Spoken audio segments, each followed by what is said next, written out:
Okay, so this is the outline of chapter 30. Okay, so quite a lot of titles here. So first we'll learn the Faraday's law and the Lenz's law.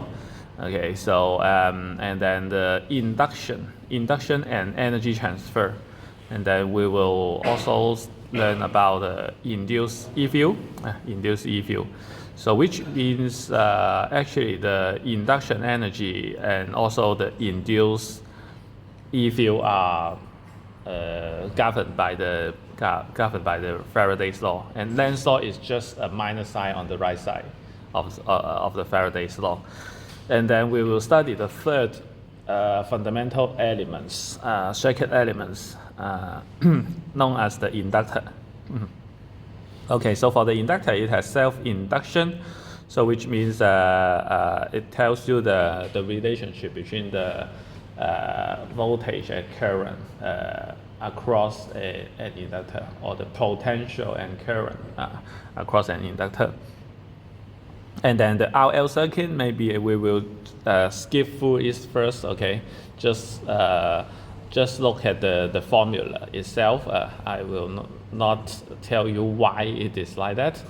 Recently, after this chapter, we will supplement some mathematics, okay, like known as the how to solve the linear constant coefficient ODE, okay, and then after that we will come back to see the RL circuit and also RC circuit.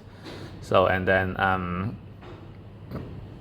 the energy stored in the B field and energy density in the B field, and then finally mutual induction, which is a transformer. Okay, so anyway, quite a lot of topics in this chapter.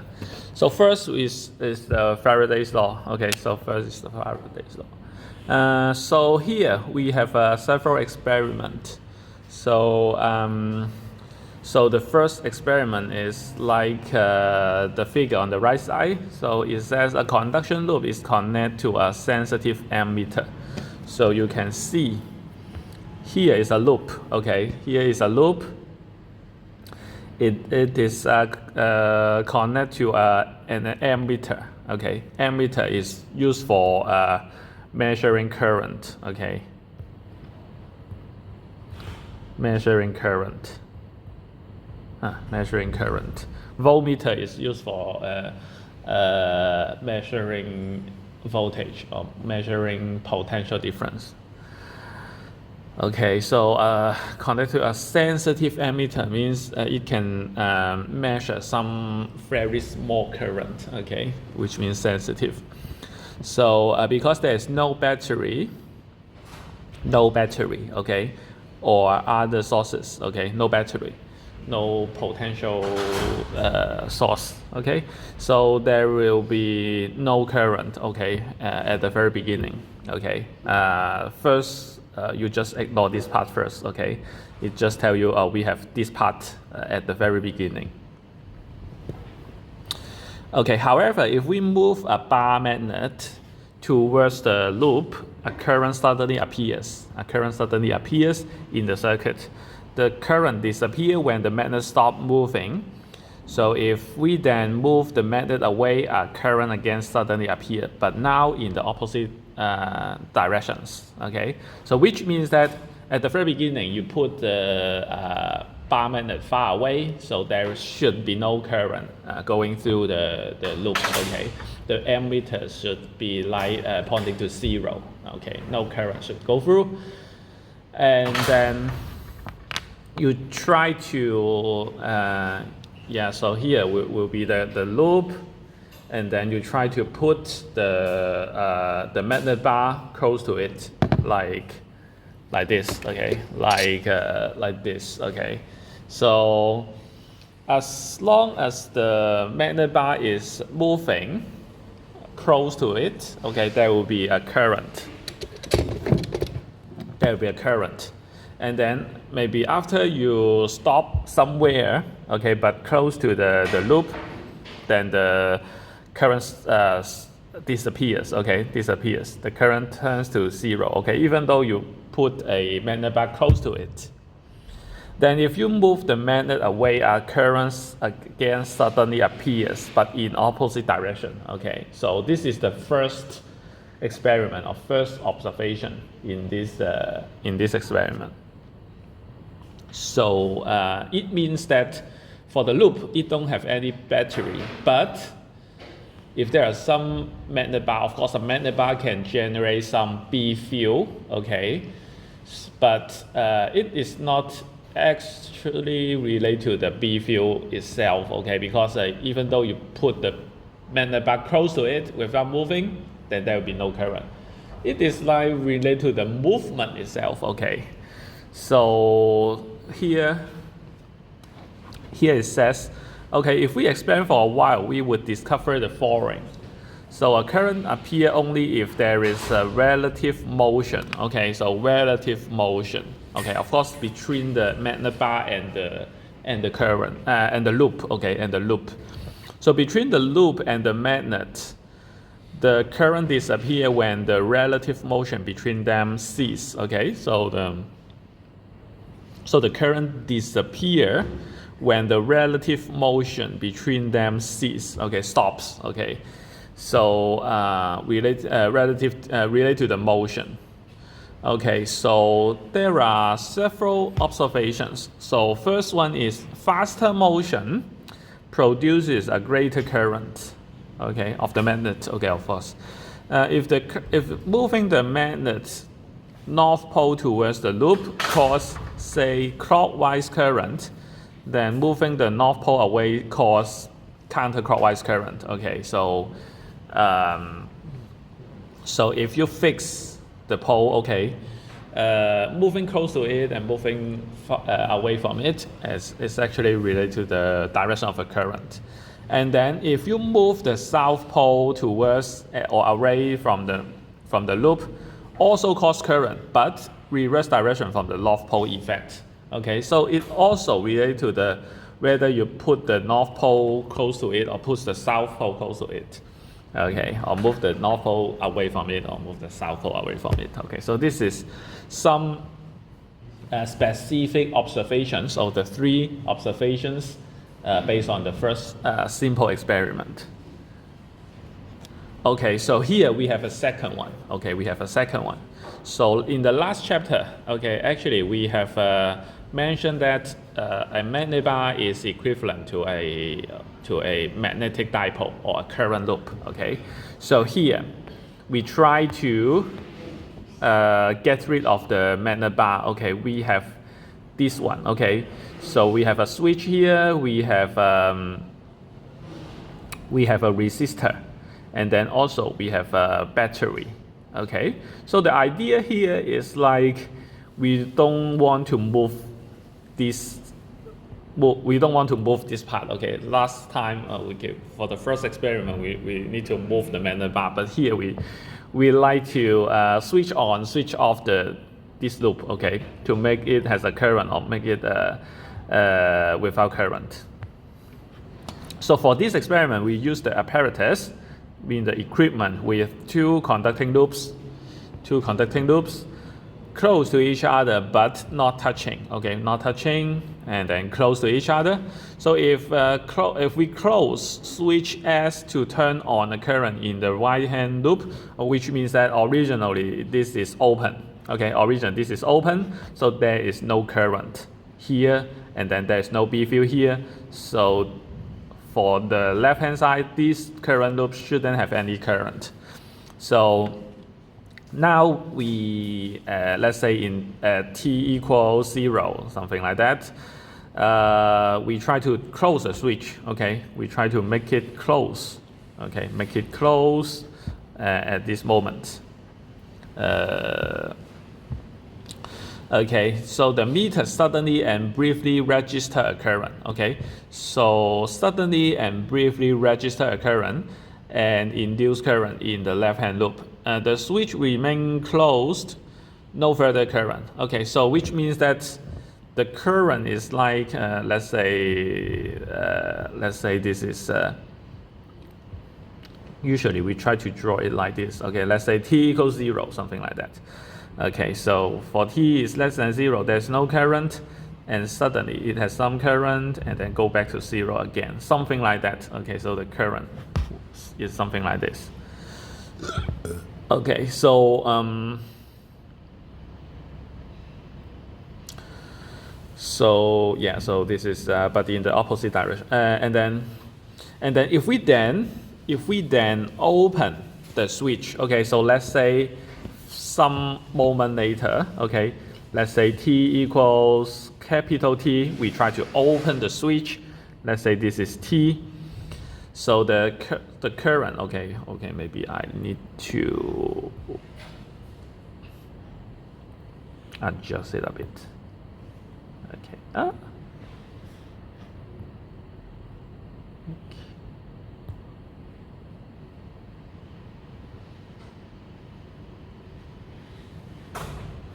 Okay.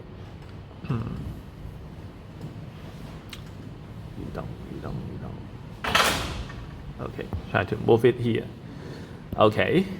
So in this case, it means that when we try to, then we open the switch and all of a sudden, and brief introduce a current appear in the left-hand loop, but in the opposite direction, which means it is something like in the opposite direction. Okay, suddenly appear current and then disappear again. So we get an induced current only when the current in the one-hand loop is changing, and not when the constant. Okay, when it is constant. So which means that here we try to switch t equals 0. Okay, here t equals capital T. So suddenly register a current and then disappear. Okay, this is related to the change. Okay, to the change of the B field.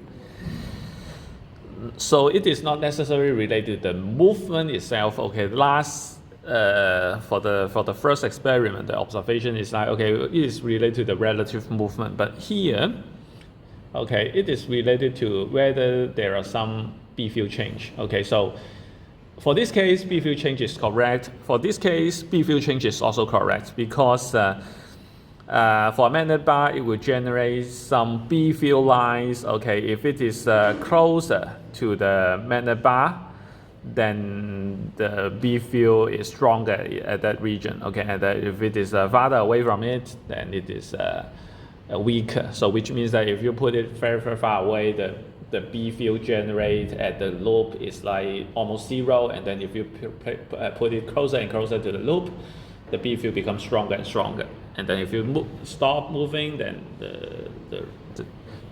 the B field doesn't change at that part.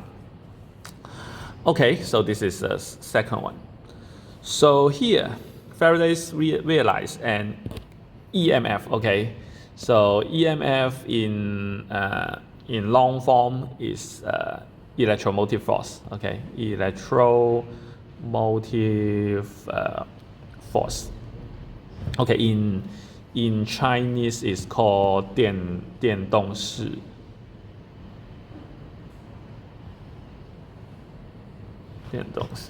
Okay, an EMF and a current. Okay, so can be induced in a loop as in our two experiments by changing the amount of B field passing through the loop. He further realized that the amount of B field can be visualized in terms of B field line passing through the loop. And then, of course, for a loop, you can actually define the magnetic flux, the magnetic flux through through an area A, and then the magnetic field or the B field is defined in a B field is defined as this one. Okay, so you're familiar with it. In chapter 23, you already know, let's say phi E is like integration of E dot dA. So if it is for a closed loop, then you add a circle to it. But for this one, it is only a loop. Okay, so it just encloses a open surface. Okay, an open surface. So we don't need a circle here. Okay, so it's not a closed surface integral. It's just a normal surface integral. Okay, so here is the definition of the magnetic flux. Okay, so So that's why the B field should be called the magnetic flux density rather than the magnetic field. Okay, so at the very beginning of chapter 28, I already emphasized quite a lot of time that the B should be a magnetic flux density. Magnetic flux density, yeah, because you try to integrate this to an area, and it becomes the magnetic flux. Okay, so that's why B should be the magnetic flux density. It is like the B multiplied by the area. If it is uniform multiplied by the area, then it is the magnetic flux. Okay, where the integral is taken over our area, the SI unit of the magnetic flux is the Weber. Okay, it's the Weber. So this is the SI unit. You need to remember. Okay, of course, the 1 Weber is 1 Tesla times meter square, because B field has an SI unit of Tesla, and then the area has an SI unit of meter square. So if B is perpendicular to the area and uniform over it, the flux is phi B equals B times A. Okay, probably in high school physics. Okay, maybe you have learned this one. Okay, without the surface integral. Okay, so here is to highlight the magnitude of the EMF. E induced in a conducting loop is equal to the rate at which the magnetic flux phi B through the loop changes with time. Okay, so actually the below one, okay, so this is actually the Faraday's law. So the Faraday's law simple form can be written as E. Okay, E is the EMF. E is the EMF equals negative, and then d phi b dt. Taking the derivative of the flux, okay, of the magnetic flux with respect to time, and then take the minus sign will be the EMF. Okay, or if you have multiple coils, let's say capital N turns, okay, of the coil, then you will have E equals the same thing but multiplied by N. Okay, so you have N times. So, but usually we have single turn, but sometimes we have multiple turns. So it is flexible like this. Okay, so the induced EMF tends to oppose the flux change, and then has a minus sign. Okay, so it means that, okay, so of course the title, okay, so far is the Faraday's law and Lenz's law. Okay, so the whole thing is called the Faraday's law, and then here it tells you that the minus sign on the right side, okay, which means that this one, or this minus sign itself is already called Lenz's law. Okay, so it's very a little bit strange here. Okay, but yeah, so but actually it's like this. Okay, so before we try to talk about what is really the Lenz's law, okay, of course it's the minus sign, but how do we determine the direction of the induced EMF or the induced current? It takes some time to explain, but we will do it after this sample problem. So let's take a look at this sample problem first. So here it says a long solenoid S has 220 turns per centimeter. Carry okay, you need to pay attention to this centimeter. It's not an SI unit, but if you have a match cm, then it's okay. But yeah, I don't think. Yeah. But so we need to pay a bit attention to it first, and then carry current I, and its diameter D is 3.2 centimeter, and it is at the center. Okay, so which means that we have S. Okay, we have S, which means the blue run. Okay, with a current. And then at the center, we place another coil, which is 130 turn closely packed. Okay, so this is not a density. This is the total number of turns. This is the density. This is small n. Okay, closely packed coil, C of diameter. Okay, so this one is smaller. Okay, so this one is smaller. This one is smaller. So D is only 2.1 centimeter. Okay, so the current in the solenoid is reduced to 0 at the steady rate in 25 milliseconds. So which means that at the very beginning, at t equals 0, it is 1.58. 1.58 is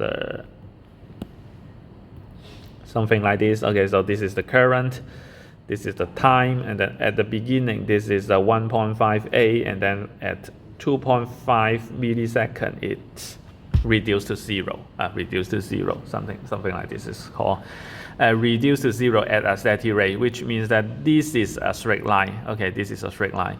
So what is the magnitude of the EMF that is induced in the coil C while the current in the solenoid is changing? Okay, so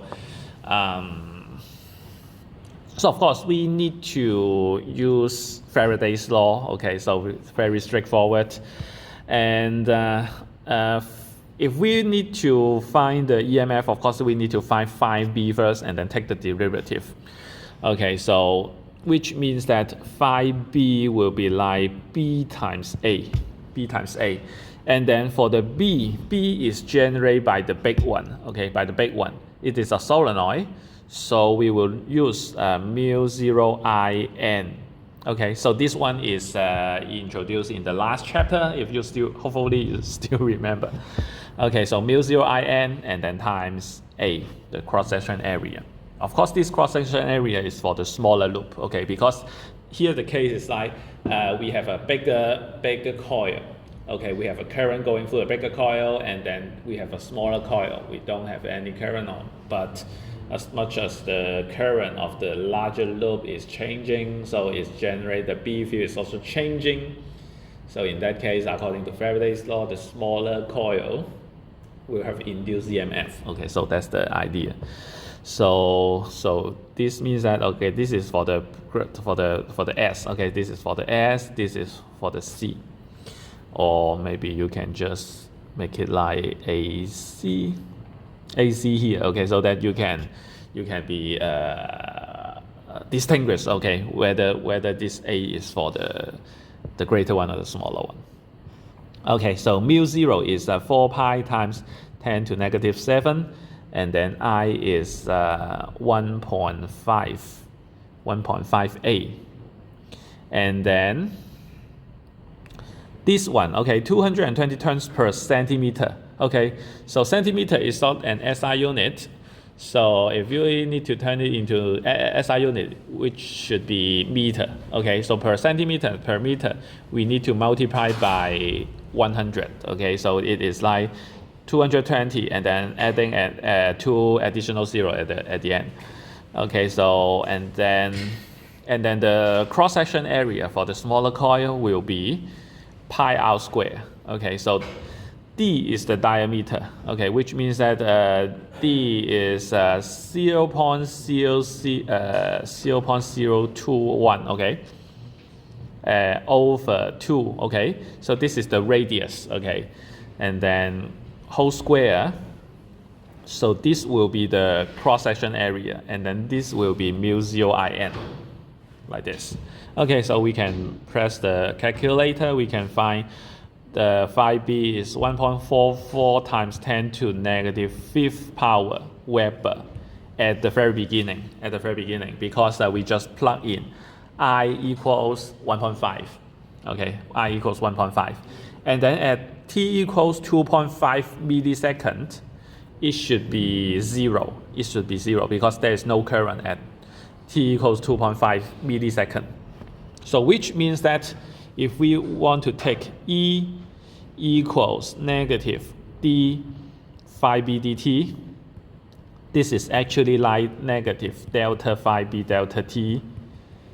Okay, so which is like and I should say we should have an n here. Okay, we should have an n here. Okay, because it is like 130 turn. So this is negative 130 turn, and then times delta phi b will be like negative 1.44 times 10 to the negative 5th power. Yeah, because at the very beginning it is the positive value, and then at t equals 2.5 millisecond, it is 0. So 0 minus this positive value should be this negative value. And then it takes 2.5 milliseconds, 2.5 times 10 to negative third power. Okay, so this is 25 milliseconds. So this is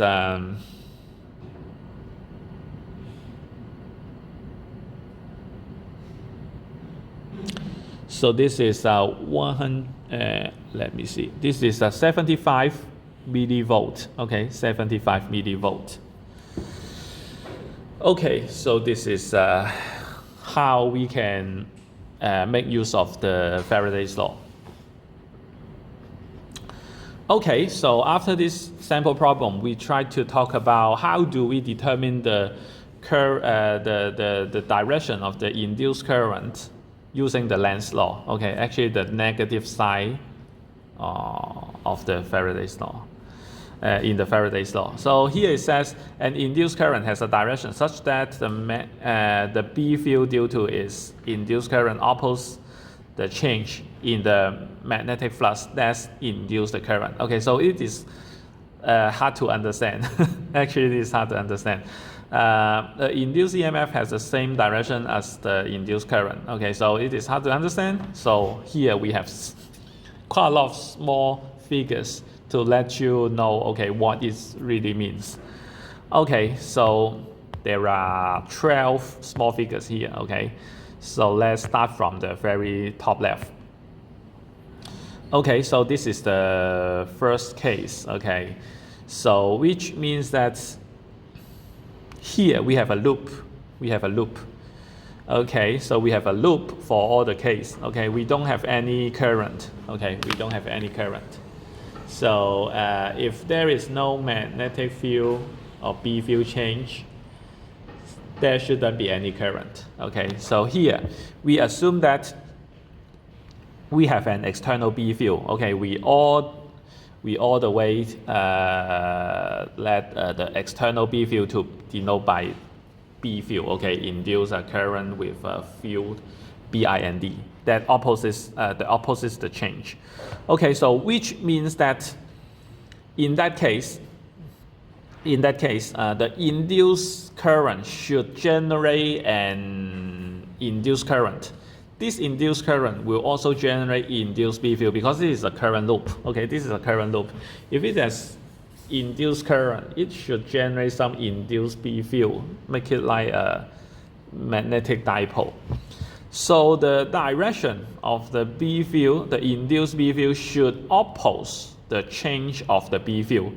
So which means that if originally the B field is pointing downward and then you also try to increase, this is important, okay, increasing the B field that is pointing downward, which means that, okay, it is like originally shorter and then becomes stronger a few moments later, okay. So it is actually like increasing, okay. So which means that it is like pointing downward, increasing, so the B induced should be pointing upward to counter these changes. Okay, so in that case, the B induced is pointing upward. Okay, as long as the B induced is pointing upward, then you use the right hand rule, okay. You know that, okay, so this is the B induced, the direction of the B induced, you should know. And based on the right hand rule, you can know that, okay, so you know that based on the right hand rule, you use a thumb pointing upward, follow the direction of the B induced, and then your finger will be like counterclockwise in this case, okay, actually like follow this hand, okay. So this is the first case, okay. So we have the second case. The second case is that if still here we have a B external also pointing downward, B external also pointing downward, but this time this external B field is decreasing. So which means that originally B field is that large and then later on it becomes smaller a few moments later. So if it is this B field is decreasing, so this B induced should be pointing downward to counteract this this change. Okay, so we should have B induced. Okay, sorry, B induced pointing downwards. Okay, so counteract this change. And then also you use the right hand rule. You use the right hand rule to determine the direction of the current. You use the thumb pointing downward, so your thumb is like clockwise. Okay, like the hand there. Okay, so and then the third case, now the B field is pointing upward. The external B field is pointing outward, and actually it should be increasing. It should be increasing. So the B induced should be pointing downward to counteract this change. So, and then also based on the right hand rule, you know that your thumb is pointing downward, so the induced current is like clockwise. It's like clockwise.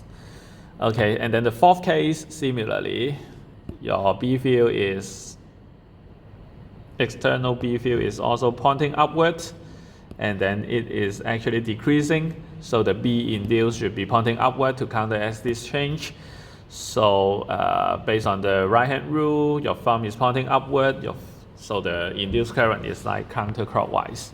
So these are the four cases. Okay, so it can be only these four cases. Okay, with these 12 subfigures. Okay, either pointing downward, increasing, pointing downward, increasing, and then pointing upward, decreasing, pointing upward, increasing. So these are the four cases. So the direction of the B induced is not related to the direction of the B field. Okay, the direction of the external B field. It is related to how it's changed. Okay, whether it changed to positive direction or changed to negative direction, then the direction of the B induced actually is the opposite to this trend. Okay. So these are known as the Lenz's law. Okay, these are known as the Lenz's law. So actually, the negative side is known as the Lenz's law, and then it tells you that okay, how you can determine the direction of the induced current or the induced EMF. Okay, so here we have another sample problem.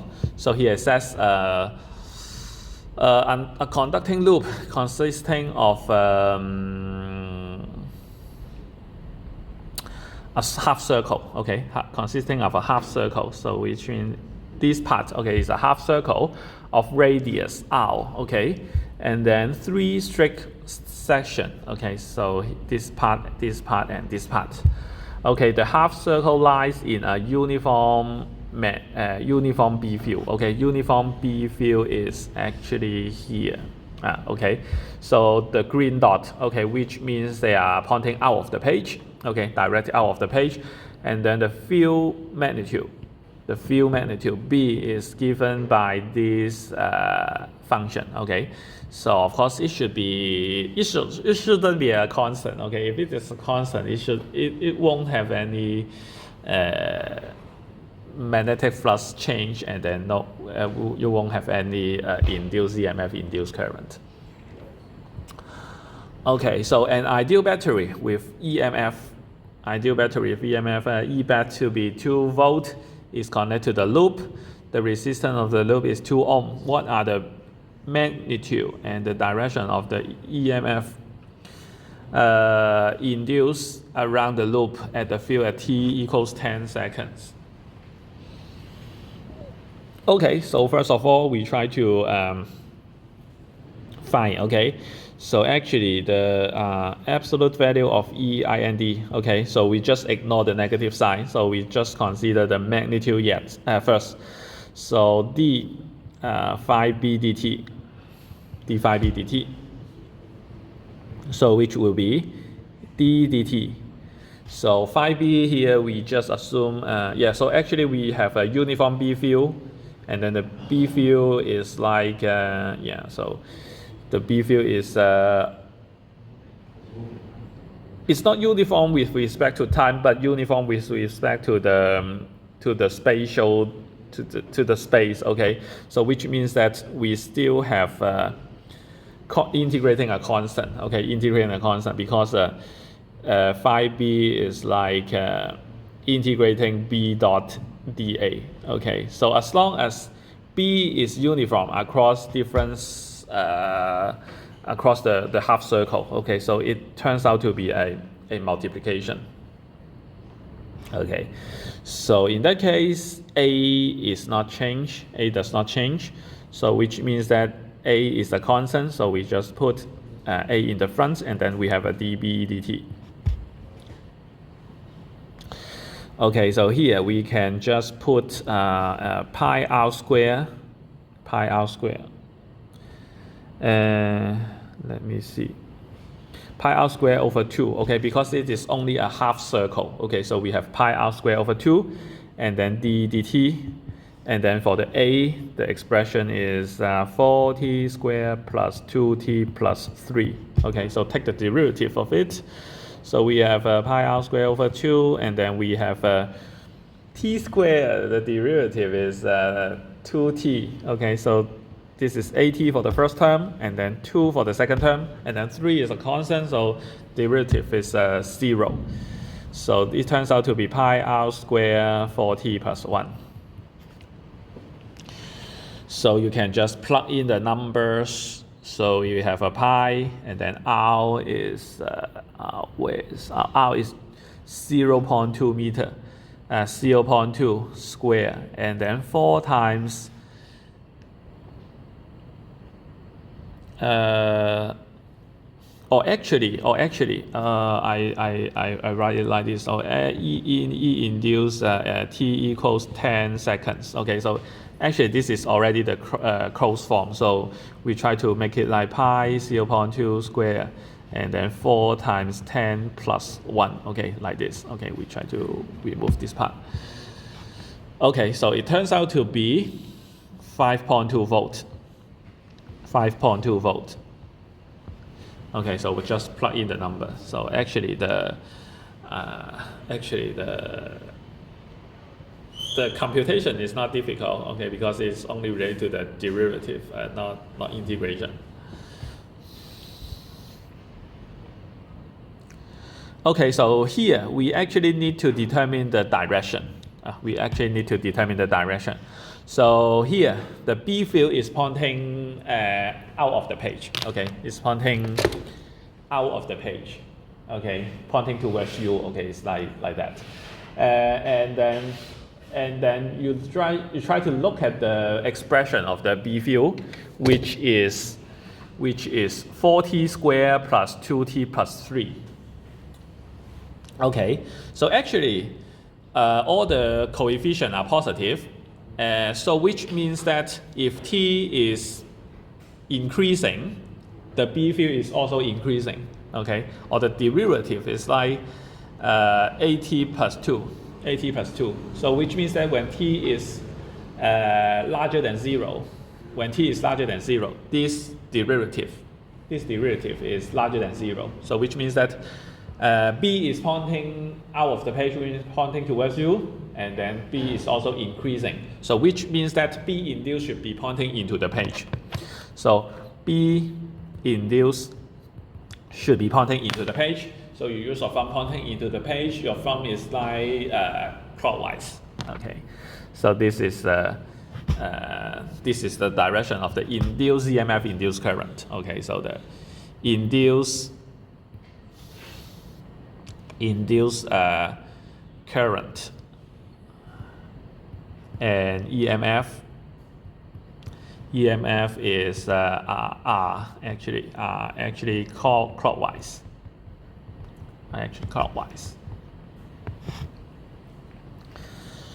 Okay, so so this is it. And then for the question B, it asks you what is the current in the loop at t equals 10 seconds. Okay, yeah, equal 10 seconds. So which means that we already know E induced is 5.2 volt. 5.2 volt.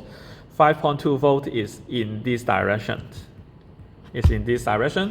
And then for this battery, it is 2 volt. 2 volt is like, this is higher, this is lower. Okay, so this is 2 volt, something like this. Or actually,